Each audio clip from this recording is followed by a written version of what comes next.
Hi, I'm Rose. This is the Sovereign Soul podcast. I support awakening souls live beyond their ego and limitations so that they may know true freedom.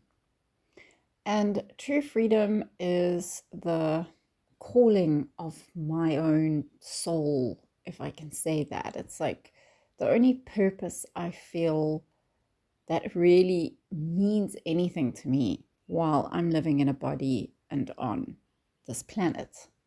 The freedom has so many different so many different facets. It's got so many different angles.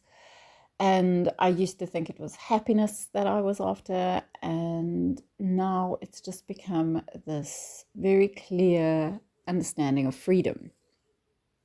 And the freedom that I understand more than anything else is the freedom of unlocking like all the shackles inside you so that there's a freedom inside you, a freedom in how you operate as a human being so that life isn't so fucking difficult. I think most people on earth have a pretty fucking challenging life. And I don't think that is normal, or should I say, I don't think that it should be normal, yet that is what is perceived as the norm.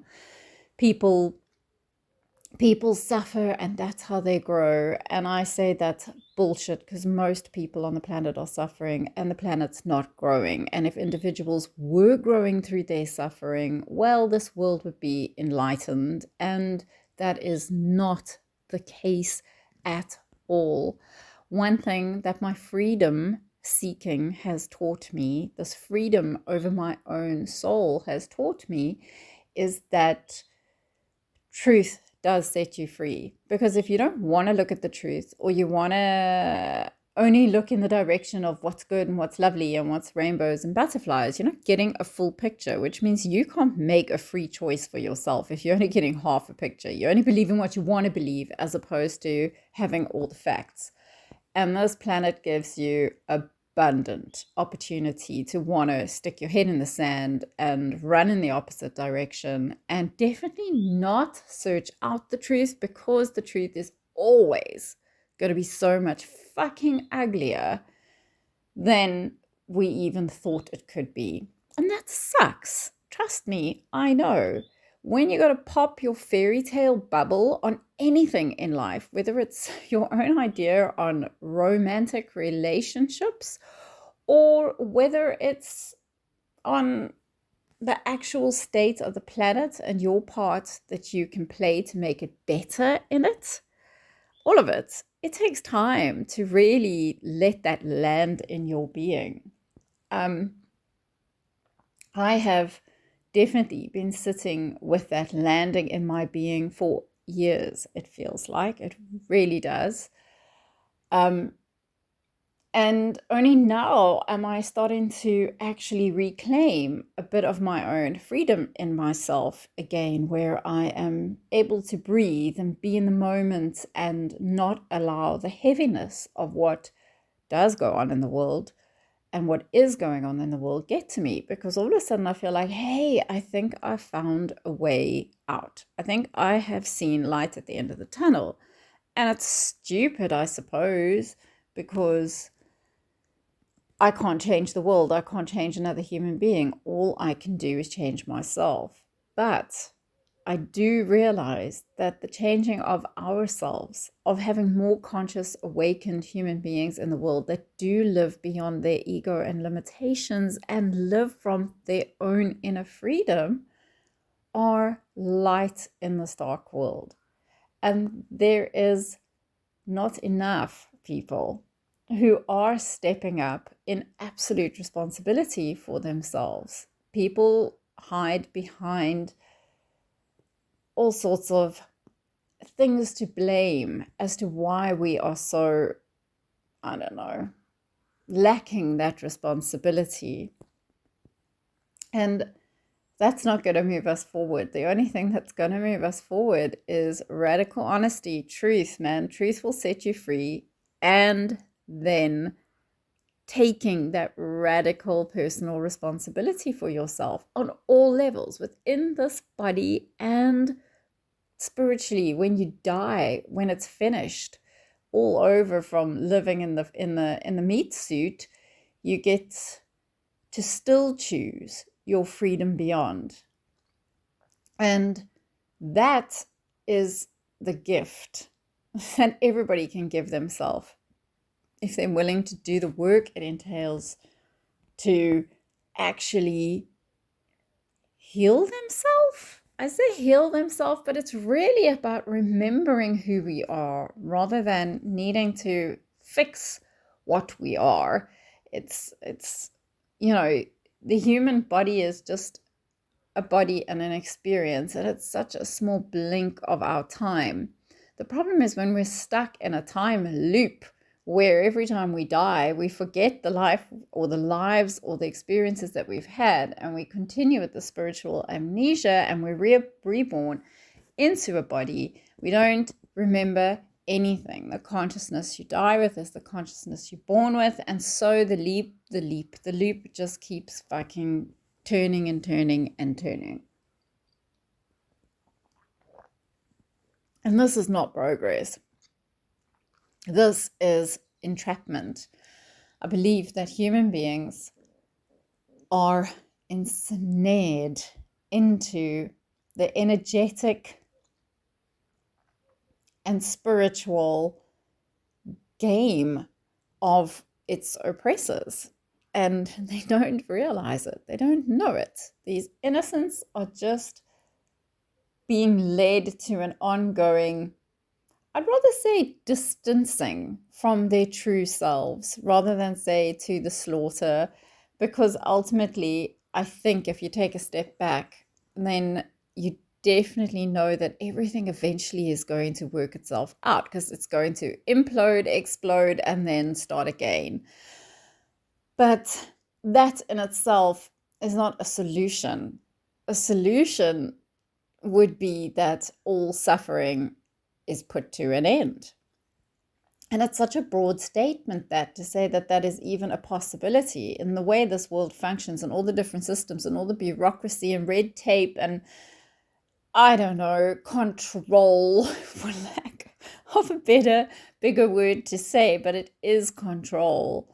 We are all so fucking small, and therefore that smallness, it's quite easy to drown in the hopelessness and the helplessness and the powerlessness of these systems and what they're doing to others. And it's everywhere. Like, oh, my heart breaks.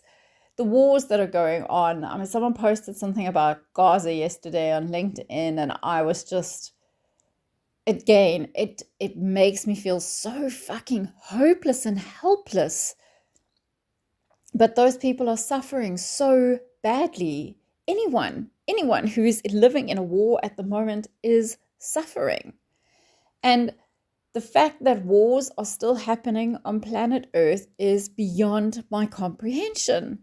It's not normal. It's not how you sort things out. It's not how you fix anything. Two wrongs don't make right. An eye for an eye, a tooth for a tooth is the biggest load of bullshit I ever heard. All it does is keep perpetuating the same problems. The only thing that is going to fix this world is love, compassion, understanding, patience. I think a fuck ton of good moral philosophy. I say good moral philosophy, but the stuff that really ignites emotional intelligence, the thing that actually makes us realize that we are one whole organism, and if something's off in that organism, one tiny little part of it, well, then everyone's off. Everything's off. And that is how we need to live and teach the world to live and teach the people in the world to live.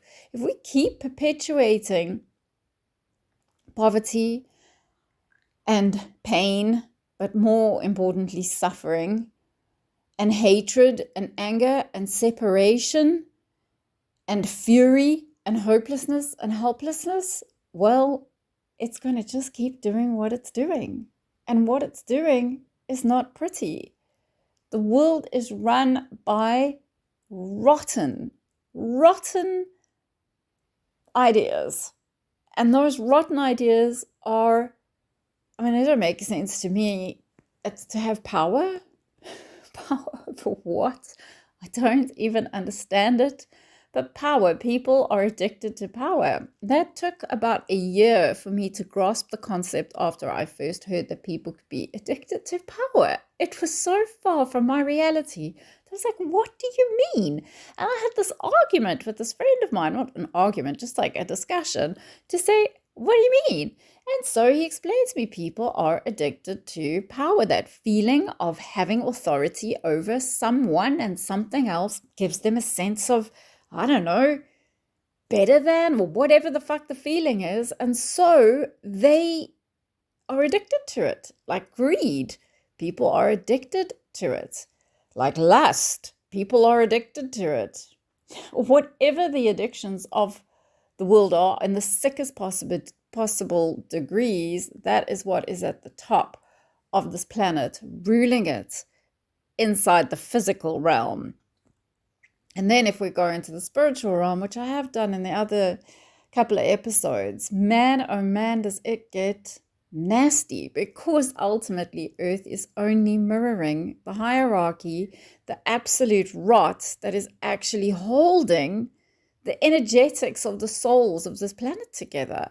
And then you get a few assholes like me who decide, well, I'm going to bang in to this little constellation and zoom into this planet.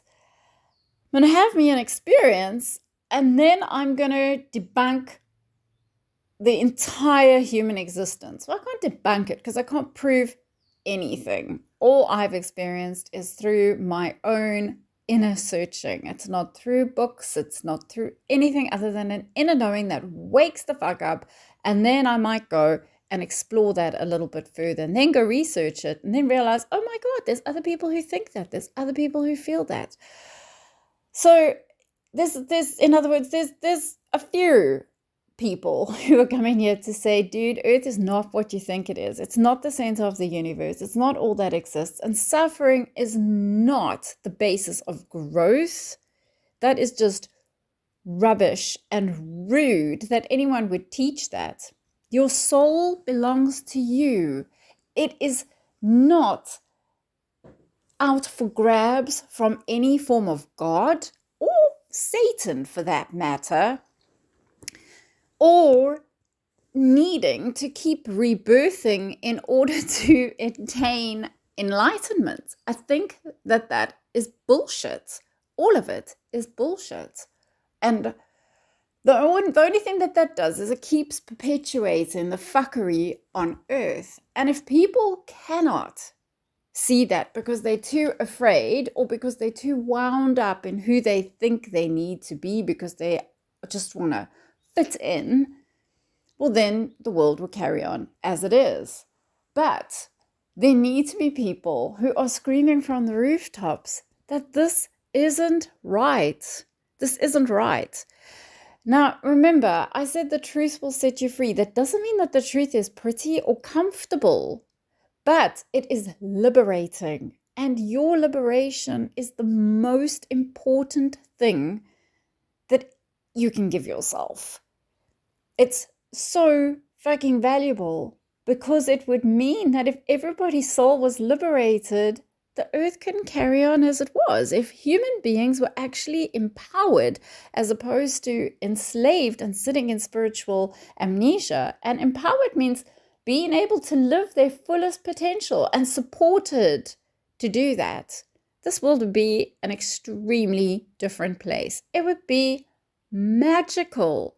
And when somebody was out of alignment with that, or somebody all of a sudden wanted power over somebody else because they weren't satisfied with just living their own highest potential in themselves, well, yeah, there would be a place for them where they would be treated humanely. They wouldn't be thrown out of society, never to come back, and then branded and then abused. It will be very different. I think that anybody who cannot fit into a really healthy society would need to be loved back. And so it's a different kind of rehabilitation. It's a soul rehabilitation. But they would be taken care of, they would be fed properly, they would be housed properly, and they would be given the tools in order to understand what true empathy means and what true empowerment means, and understanding the essence of all beings. And obviously, at the core of all of that is also emotional intelligence. I can see a pretty fucking fantastic world where we're not obliterating the earth itself, or Gaia, as it's called. People aren't chopping down forests and fucking the waters and sorry, I laugh, because if I didn't laugh, I would cry. Or fucking the sea and raping all the fish. People would become far more self-sustainable, living in smaller communities where you can take care of each other, where people don't fucking abuse each other, they don't hurt each other, and therefore hurt people will stop hurting people and creating more hurt people. You would have loving people who would choose to do the right thing because they wouldn't want the wrong thing done to themselves. So they start treating everyone like one organism. That is healthy. And we don't need, when we are in that space of actual health, spiritual health, soul health, mental, emotional, energetic, physical health, when we are healthy like that, you don't need a leader, because there's only one right way to do something, which means we lead ourselves. We live from a space of true spiritual integrity. Now that to me is fucking awesome. You do the right thing because you just know it in your being. It's the right thing to do. And that's who you choose to be. That is power. That is beautiful. That is our capacity. And that is I want to say, like the golden elixir medicine of freedom and a healthy planet. But we all have to want to have it for ourselves first, so that we can then give to others. And we do become a beacon of light in the darkness. We do eventually rise up, as they say, like the drops become a wave. I can use every cliche in the world here, which is not all at the top of my head at the moment, but that's exactly what happens. And that is more than anything my wish for this planet, because if there were enough waves, surely we could stop war. If there were enough waves, we could stop child abuse. If there were enough waves, we could stop starvation. If there were enough waves, we could stop homelessness or waterborne diseases. We could stop tyrannical governments. We could stop all these things. We could use technology to our benefit rather than to our demise, to have power over anyone or anything else. And that would be beautiful. There would be no more hierarchy. We would all be equal. That is the most beautiful thing ever. Everybody would have homes. Everybody would have food. Everybody would have water. Everybody would have support. Everybody would have energy. Everybody would be able to fulfill their creative expressions, and from a good space. I don't think that people are bad. I really do not. I think that people are innocent. Human beings are innocent. I believe that human beings are like children that just need to be led and guided properly. I myself am a mom of 4. I'm a single mother of 4, and I've been a single mom on my own with my kids for most of their lives. And I've led my kids pretty well. And sure, they're not grown-ups, not all of them. My son, my oldest he's 23, and he's doing great. He didn't have me completely. He had a different upbringing to the others. So he definitely had more suffering in his life. But does he push himself to be a better person? Oh, yes, he does. and it is wonderful to observe and so admirable, because he has had this influence that I have tried my darndest to give to him through myself and the help of two of my bestest friends in the world. And then I have another three, and their lives have not been a suffering pile of steaming dog shit. They've had it pretty easy, even though there's been ups and downs. It's not like it's been 100% smooth, but they have a different foundation. So they are really nice people. I noticed more ego in them 5 years ago than what I do today. And they choose to be who they are because they can see it makes sense to be the right thing, rather than just be whoever the fuck wildly they want to. There is less ego kickback and truth in them now than what there was when they were little kids, which means the ego can be taught. People can be taught, hey, this is an ego response, and you understand it, and in that awareness, you get a choice. When you just act automatically, where you don't think about the behavior or where it's coming from or why, you don't give yourself a choice to behave differently. You just make it your default program.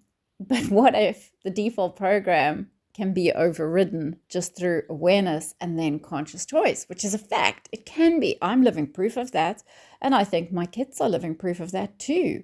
And any human being on this planet who is doing that, I have helped so many clients also through that awareness to make different choices for themselves so that they can shift and change different elements and things in their lives so that they can live beyond their ego and their limitations and feel freedom in that particular thing.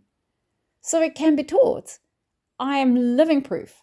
And like I say, I think my little family is living proof that it can be, like, for me to observe in a very deep level. And like I say, I've also helped clients. I don't live in their heads or their lives and live with them. So I can't speak about that with like utter conviction, and I never would. But in my life and in my family, I most certainly can speak with it. Well, I do speak about it with absolute conviction. I've kind of felt like I needed to wait longer because, hey, it's still kind of experimenting. My daughter is now 16, my twin boys are 15, and my oldest is 23. And things are pretty good. I still know that, hey, things can change, but ultimately things keep moving forward in a very, very beautiful fashion. So no, you don't need to suffer to grow. You just need self-awareness and be willing to actually challenge yourself to grow. And so, that being said, this world is in dire need for every person to have that realization and to step up and to take responsibility for themselves, to become a wave, a movement that can change the world. And we can only start that like one person at a time, one at a time. We need to reclaim our souls, and then we need to heal our souls, and then so that light can shine, and so we give the next person an understanding on how, a blueprint, permission, and we can help and we can show, because people are going to want that. People want to feel light. People want to be happy. People love love. The bigger the mess, if you go into all of these messy situations, you will still see hearts in people that will blow your mind. So people are good at their core. It's religion, and shame on religion for teaching people that they're bad at their core, because they are not. We're not born into original sin. We may have this ego which was implanted into us, and I will speak about that in a different episode. But ultimately, children, human beings are like children, innocent, want to be led and guided well, want to be happy, want to be comfortable, actually want things to be easy. So this is my calling, my hope is that someone will listen to this, someone will hear it, someone somewhere, and they will go, hey man, I want to understand what she really means. I want to do that. I want to help myself to be free from the fucking insanity of what this world is. And I want to be a light in this darkness. I want to heal the planet, and I want to start with me.